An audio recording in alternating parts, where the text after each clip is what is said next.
I'm the worst in my whole class. I should just quit. Quit? That's a big word.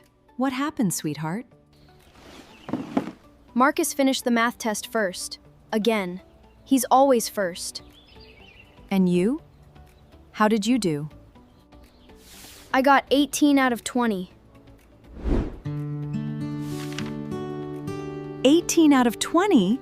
Ethan, that's wonderful. It's not wonderful if someone else is better. Come here. Look at our garden through the window. It's just a garden, Mommy. Look at the sunflower. Now look at the little rose bush. The sunflower is much taller. It is. Should the rose feel sad about that? No, roses aren't supposed to be tall. Exactly. And nobody plants a rose hoping it becomes a sunflower. But Marcus is faster than me at everything. Is he? Who drew the dragon on your classroom wall? I did. The whole class helped color it in. And who taught your little sister to ride her bike? That was me too. She fell twice, but I kept holding on. So Marcus is fast at math. And you? You are patient and creative. But nobody gives a prize for that. Your sister does. Every time she rides past our house.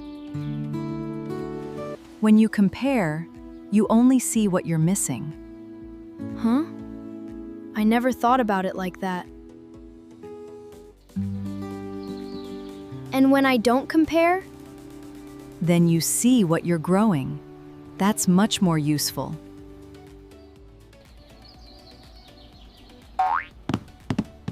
So I should race against yesterday's me? Now you understand. Was yesterday's Ethan getting 18?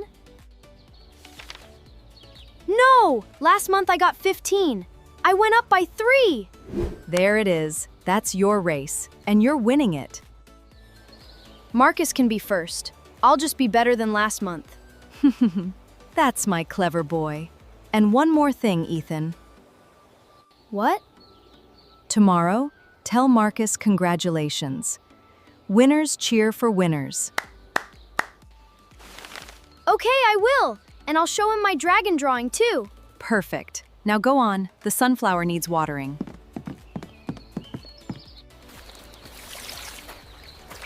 And the rose bush. It's doing just fine being a rose.